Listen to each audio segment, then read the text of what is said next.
Buenas tardes, everyone. How's everyone doing? I'm super excited to be here. I, as you can tell behind me, love and miss home. So a little bit of background on me. I grew up in New Mexico, just a little bit north of Vegas in Rosiada. I graduated from Robertson and then went on to Highlands and graduated from Highlands in 2001 with a degree in accounting and a minor in Spanish. And then quickly thereafter moved to Las Vegas, Nevada. So I tell people I went from the little Vegas to the big Vegas. So I started my career here in Vegas in the accounting world and quickly decided that that was a little too mundane for me. And went on to get my master's degree and ended up working on a $9 billion construction project on the Las Vegas Strip called City Center. So I was the deputy director of budget and controls on that project, and that was my last full-time employee position. Oh, sorry, that's my pooch. He wants to be part of the talk, apparently.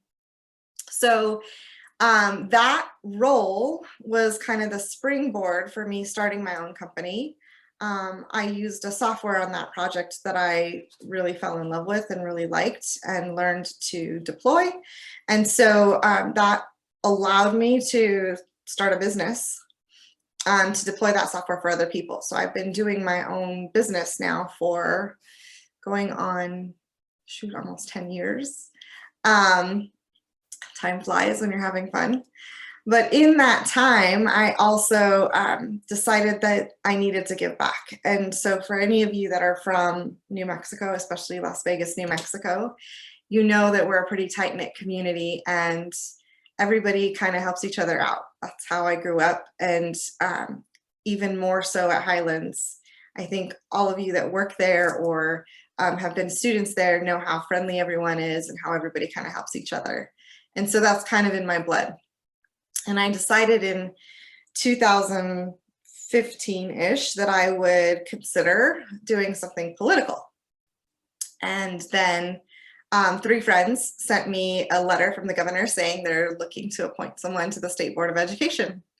And so I decided to put my name in the hat, and I applied and then was appointed and subsequently ran to get elected to keep the seat in 2016, and I won. And so I've held that seat now for almost 5 years. I just ran for re-election in June and have been re-elected.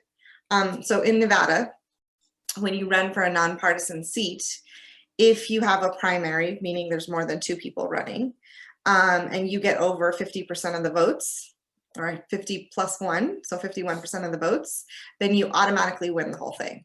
And I got 63%, so it was done.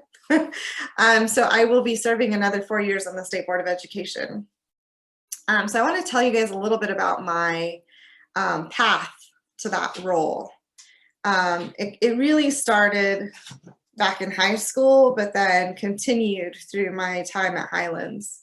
I was very involved in a couple of organizations in high school that I continued to kind of sponsor and be involved with at Highlands, but my involvement in the community carried through to Highlands. And so when I got to Highlands, I already knew a bunch of people in the administrative side of the university. My professors were also pretty instrumental in making sure that I was aware of opportunities to become more involved, not only on campus life, but also in community type events and leading some of the organizations at Highlands. So I was president of the Institute of Management Accountants while I was there, and Phi Kappa Phi, one of the business organizations. And so that leadership opportunity, which I was super grateful for, not only allowed me to continue to be involved both on campus and off, because we did a lot of community service type projects off campus, but it kind of kept the fire burning for giving back and being part of, you know, something bigger than you. It also allowed me to help pay for college. Some of these organizations that I was involved in offered scholarships, and I was lucky enough to have the professors that saw the potential in me to, put these opportunities in front of me and write me letters of recommendation. And then be involved in the organizations that gave me those leadership positions that also looked good on those applications. So I ended up profiting off of college. I earned enough scholarships, both I had a full ride and other cash scholarships that ended up being a profit. So long story short, it was my involvement in those organizations, seeing the people around me, both the professors and my peers, and some of my peers that had graduated and moved on to other things, and I'll talk about a couple of them in a minute, that really kept that fire burning inside me to be part of the community, to give back to the community, to really do more than just go to school. And so when I moved to Vegas, initially I was, finding my footing and learning a new career and all that. Something always felt like it was missing. And it wasn't until I moved here in 2001 and then started my graduate program in 2005. And was it 2003? 2003, finished in 2005. And it was around that time that I realized, career's going well, loving living in Vegas, the whole thing, but something was missing. And I realized it was getting involved in the community, having that outlet to give back to the community that was giving me so much at that point. And so that's when I started getting involved in other organizations. And it was that network. So I started with another accounting type organization. So it was called Alpha, the Association of Latino Professionals in Finance and Accounting at the time. They've since changed their name. And I think Highlands actually has an Alpha chapter now. But I got involved in that organization, became the president of the local chapter here, and really started meeting a lot of people in the community, especially the Latino network around, both in education, in business, and in politics. And it's some of those connections that kind of got me thinking. Meanwhile, some of my classmates from Highlands had taken the political route already. And so I was watching them. And those classmates, Hector Valderas, he was one of my classmates, Ben Ray Lujan, Laura Montoya, all classmates of mine while I was at Highlands had taken that political route and were giving back and doing great things. And so I look to them as role models as well, of what is possible. So when I started percolating the idea of maybe getting into politics, obviously, maybe not obviously, my initial reaction to people saying you should do politics was like, God, no. Politics, no way, but I guess God had other plans. So additional people kept pushing me in that direction. And then when I got that letter from 3 different people saying you should apply for this position on the state board, I was like, okay, I hear you. And so I took the opportunity and ran with it. And I have to say, it has truly been one of the most fulfilling roles that I've had in my life. I had no idea how much my voice was going to make a difference. And so I'll explain that. One of the main motivating factors for me running and even putting my name in the hat was that in Clark County, so a little bit different than New Mexico, in Nevada, every county is a school district. So Clark County is a school district. It's the 5th largest school district in the world, in the country, not the world, the country. And so 320,000 students, approximately. 354 schools, I believe, probably more now. We open them constantly. But almost 50%, I think it's about 48% of the kids in our schools are Latino. They look like me. They have similar backgrounds to me. And there was nobody sitting at the table to represent them. So that was a huge cattle prod to doing this position. Cattle prod is my Gascon reference to growing up on the ranch. So I decided, you know, this isn't right. I feel like these kids need a voice and someone that really understands where they're coming from. And so I stepped up. And while I was in my early, like first few months of being on the board, I thought, you know, some of these people really get it. They are asking good questions too. But some of the questions I asked, I don't think ever had occurred to them.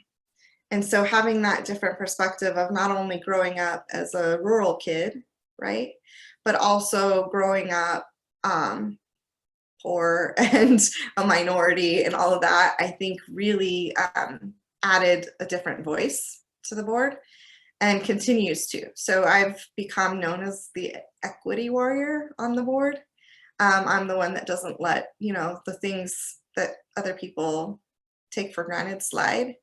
I've also been pushing very heavily for better bilingual education, better English language learner education, making sure that our kids are seeing themselves in their teachers and administrators as well. So a little bit more diverse, not a little bit, we need a lot more diversity in our teaching staff and administrative staff. And then also making sure that everything we do on the board, because we set all the policy and regulations for all K-12 public schools, is done through a lens of equity. And so getting to have that role and that voice has been super fulfilling. And I highly encourage anyone that has that same urge to consider it. And if you're thinking about it and you want some advice, my phone number is out there in public in my contact info. So Google me and you'll find it. I'm happy to give you advice, to talk you through the process of running for office and the good, the bad, and the ugly of that whole thing. And I guarantee you it will be worth it. So I want to be cognizant of time and leave some time for questions and answers if there's any. Well, I'm Laura LaCour Johnson. I work at the Rio Rancho Center and I remember you from main campus back in the day. Oh. And Felicia, I think you need to run for governor of Nevada. You know, hey, your sights are set too low, baby girl. You need to go on and do this, okay? Because here it goes again. Exactly what it takes to be that person who brings equity into everything, not just into schools, but into everything that we need in the world today. Girl, forget this, you know, school board stuff. You need to run for governor. I'm sorry. And if you need a campaign manager, I'm there for you, woman. I'm so proud of you. Thank you. Thank you so much. You're definitely not the first person that's told me that. And I've said, you know, my commitments to education right now, but when this 4 years are over, wherever my life is at that point, I'll consider other things. But I agree with you that education isn't the only place that we need to be considering equity and social justice. So my work is not just limited to education. I do volunteer in other areas and get involved in other things. I have done a little bit of work. I was on the board of a local medical school, community board, and the local internet and cable provider. So, you know, I wear a bunch of hats, but education is my primary one. I sit on the foundation board for Highlands. I'm on the community advisory board for the School of Education at one of our local universities. So trying to have a little bit more influence on how we do teacher prep as well. So not just how we're educating students, but how we're educating the teachers that teach those students. Amen. Yeah. So it's a labor of love. Well, honey, I just don't want you to limit yourself to where, you know, where you're at. I think that you have what it takes to go further and to help us. And you know, I don't know how else to say it except keep going, okay? Keep Thank you. going. Thank you. I will definitely, this is a passion for me, so I don't see it slowing down anytime soon. I was going to say, Felicia, I've been on these conversations with you, and your passion comes through loud and clear when you're talking about the students that you're serving now and that you're advocating for. It just lights up your whole face, and so you really are in the right place, I think, at the right time. I do have a question. You've mentioned all your prominent in the political world classmates. What do you think it is about Highlands at that time that turned out so many of you? That's a good question. I don't know. We were all super involved. Like we all kind of played different roles. I know Laura and Ben were on like student senate, and I think a lot of it had to do with the professors that we had. Mm-hmm. And the culture that had been built on campus at that point in time. It really, in 1999, we were the RMAC champions, and so there was this like it gelled us, and I think we also were kind of at the cusp of a lot of change in the country as well. There were some major things going on at that time. I remember in high school, college, there was big pushes for like English only laws, and there was just things that were bubbling up that I think that we kind of grasped onto that gave us a little bit more kind of exposure, mm-hmm. perhaps, to the political world. And another piece of it is just, I think, pure service-minded kind of mentality that we grow up with in New Mexico. And Carol can attest to this, having grown up in the ranch and lived in the ranch where I grew up.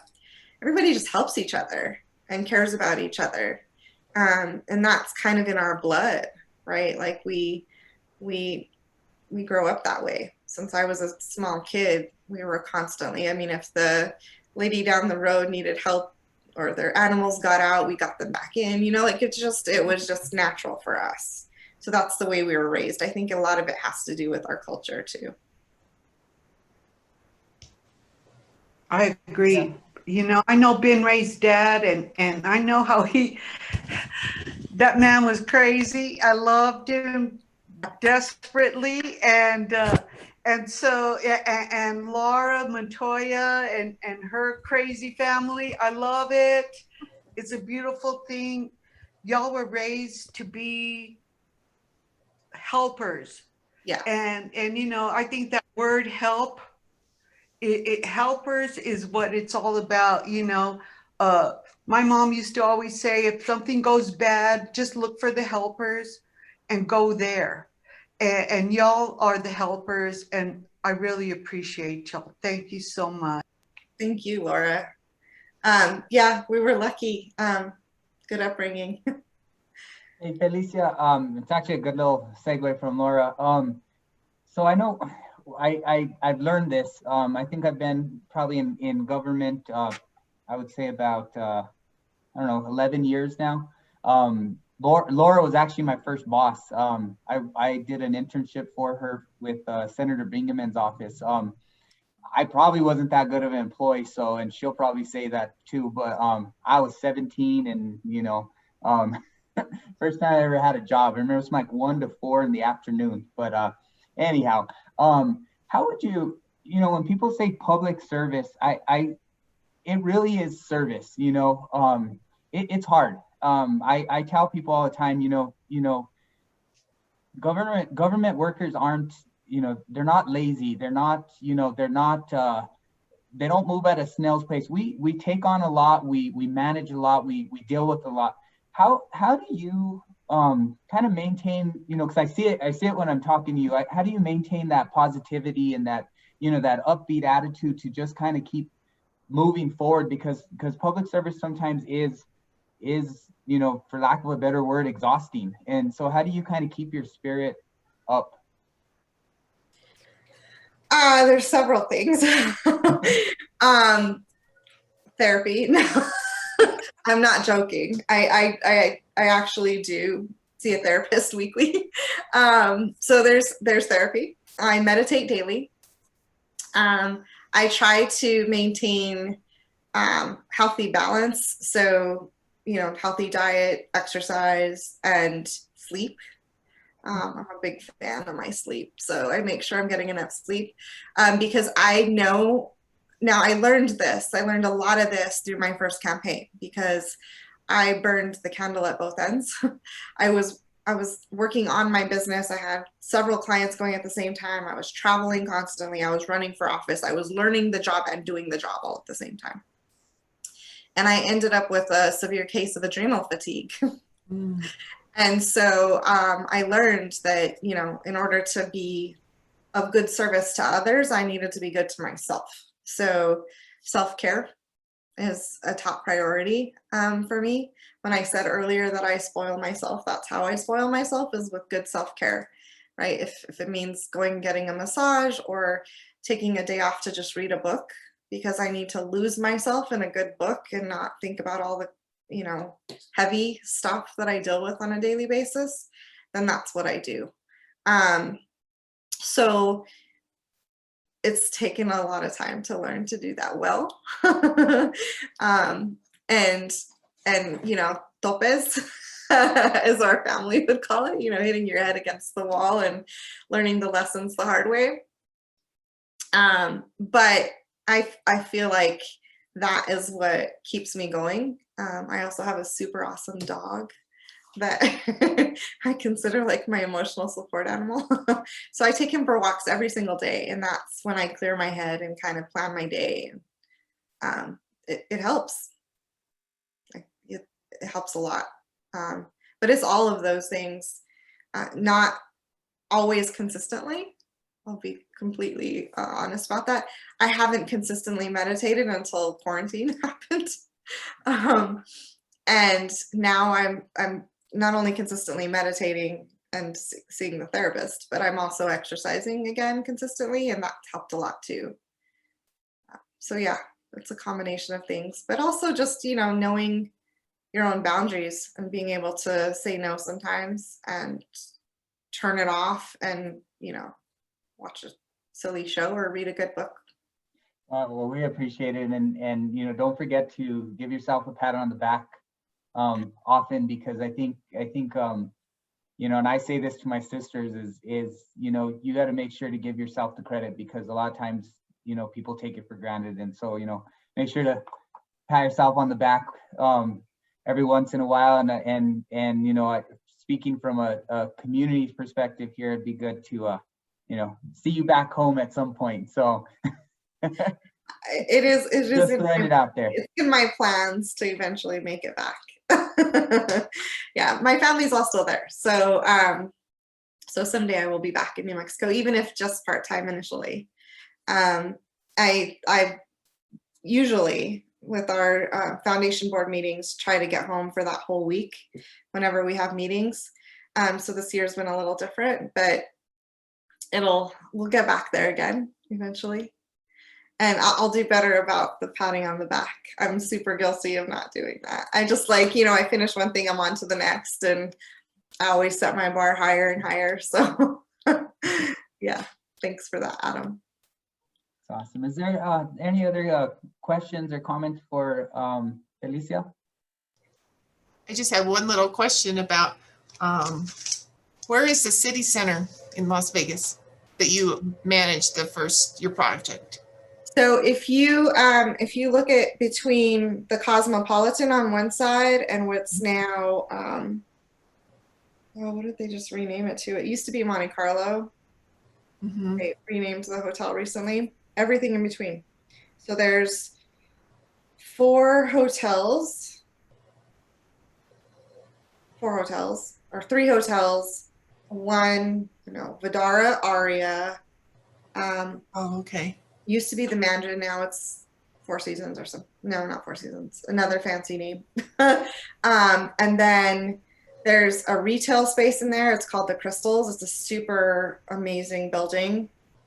And then there's 2 towers that actually lean like this, like kind of crisscross, that are called Veer. Those are residential, so they're condos. So it was a mixed use project, but only place in the world that you can see work by all of these amazing architects in one spot. So each of those buildings was designed by a famous architect. And it's the only place in the world that you could see all of their work together in one place. So Frank Vinoli designed one of them. I think Gary may have been the one that designed the crystals. So super, like I geek out on that stuff. So it's really cool. But yeah, $9 billion of work.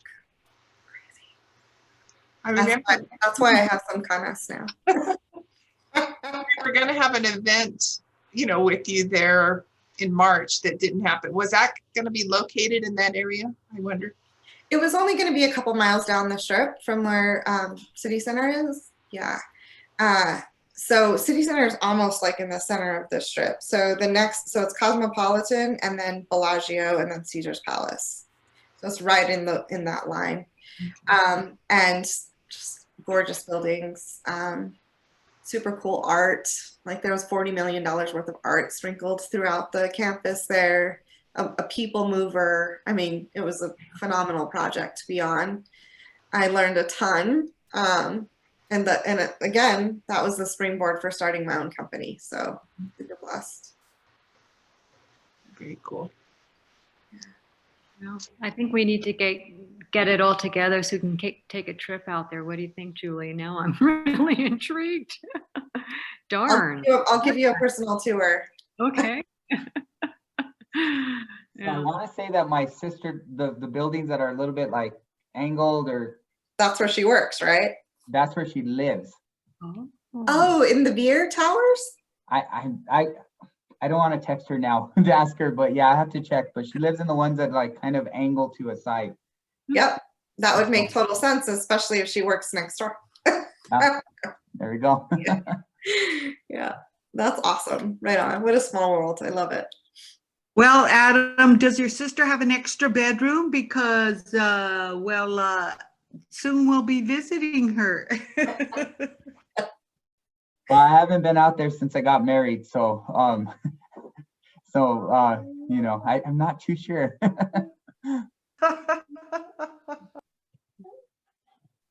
All right. Well, thank you, Felicia. We really appreciate it, taking the time to talk and just share all your insight and knowledge. So we really appreciate it. Oh, it's my pleasure.